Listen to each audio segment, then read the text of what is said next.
ciKitchen this afternoon with the star of you had a huge show yourself. I mean, it's hard to come after a 5-year-old who crafts Oscar dresses out of paper. This is a tough But you had an impressive show yourself. Yes, are you talking about my spice box? Yes. Yes. You're by student chef Ginny Gulas with us. So tell us how it all went down. It all went really well. I think we ended up serving about 170 people, so almost to the capacity. Everything went really well. I had really good comments, and we're looking at your food right there, your yes, salmon. that was one of my entrees, the salmon with lemon risotto, and then those were my lobster stuffed mushrooms was the appetizer. So it was a lot of fun. We heard you had the most people ever come to a Spice Box meal for you. True? I'm not sure if it was ever. I know the weekend, 2 weeks after mine, the Valentine's weekend, she did 177. So I was close. We didn't need to mention that. In the meantime, the whole point, we're showing off what Ginny Gulas can do, because you've been watching her for a couple of years on the show, and now she's making these big splashes, which is really cool, and you're bringing some of your cool recipes to the stage. So what are we making today? Today, this is pork carnita bowls, and this is one of our Bavir Cafe recipes, actually. Oh, okay. So this was actually on our menu today. It's one of our 550 for 550. So it's 550 calories. You get the entree and a side for $5.50. Oh, very cool. Okay, so we've got some rice going here. So we have brown in rice the just going on the pan. stove. And then I'm just going to show you how to make the marinade for the pork. This pork right here is actually completely done already, since it does take a while. But I'm just going to show you make the marinade for the pork and the pico for the garnish. Okay. So the marinade for the pork is really simple. We have orange juice concentrate, salt, and chopped in water garlic. So you're literally just going to combine all that. We do ours obviously a little bit different in a commercial kitchen, but the easiest way to do it at home is combine it all in a crock pot at the beginning of your morning. Oh, yeah. Get your pork, we use pork shoulder or pork butt in the morning, combine it all. You'll just let it roast all day long while you're gone. You don't use crock pots at the Bavir? No, we don't. Oh. little too small for us, but okay. but it's perfect for when you're at home. Right. So, okay, so we're gonna start dumping? Yeah, if you want to just dump it in that empty container. So just the concentrate. It's just the concentrate. Okay. So you just, let it thaw? And then... Yeah, we just let it thaw, and then this is enough. Was it supposed to do all that salt? Yeah.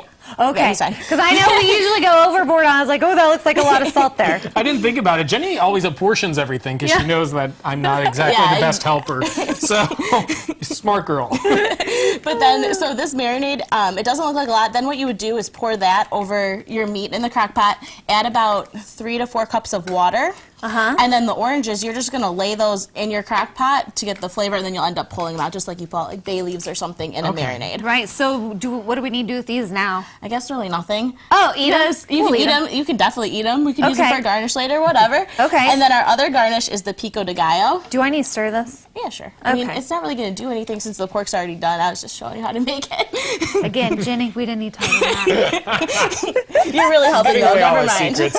That's okay. All right. So this is then pico de gallo. Yes. Talk to me a little bit about pico and what you know about maybe its history or how all the flavors come together. Well, I'm not sure about the history. I don't need extreme detail, but it obviously comes out of the Latin countries. Yes. Right? So it goes really well with the pork carnitas.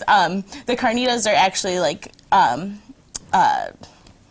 A general, yes, but they're a Mexican dish that we serve, and then we just garnish them with the pico. You can also garnish them with like cheese and sour cream, but since we are trying to keep this at the 550, but I did bring some cheese if you guys wanted it for when you eat yours. I vote all of the above. Yeah. Yeah. Okay. But the pico is just, our pico recipe is really simple. It's just tomatoes, onions, a little balsamic vinegar, cilantro. So not all of it? With all of it. Okay. But that's a little bit. Okay. And then cilantro and chopped in water garlic. So you can do, it's kind of fun, you can do pretty much anything you want. A lot of people add corn to theirs, or you could puree it to make it more of a salsa and less of a pico. So it's kind of up to you what you want to do with it. Okay. What's up with this chopped in water garlic? Is that fancy? Because I just usually get it out of a jar. This is out of a jar. Okay, we're good on the same page You have here. to do it. I mean, you can obviously buy fresh garlic cloves, but for time purposes and just ease, it's a lot. Right. Just Sure, and it depends who you're having over. Exactly. I mean, if you're having Neil Patrick Harris over, maybe you bring out the fresh chopped garlic. Cloves, Right. but, Right. I mean, this just Maybe. Okay. Like at the Spice Box, we always use garlic cloves because it's a fine dining restaurant. Right. But when you're trying to cut your costs, and maybe like all of our entrees in the Beer Cafe are $5, so we use the chopped in water, which you get the same taste, and it looks just And as that's good. the whole Okay. point. What are you gonna do with this rice over here? The rice is going to be so we'll layer the rice with the pork, and then top it with the pico and the Salsa stuff. Good Okay. stuff. Jenny Gulas helping us get our pork carnitas in order because we're going to have them for dinner tonight. Now, Jenny, thanks so much. We'll check back with you in a second. We have this recipe online right now. We sure If do. you want to make this for dinner tonight, head over to CILiving.tv. Hey, coming up.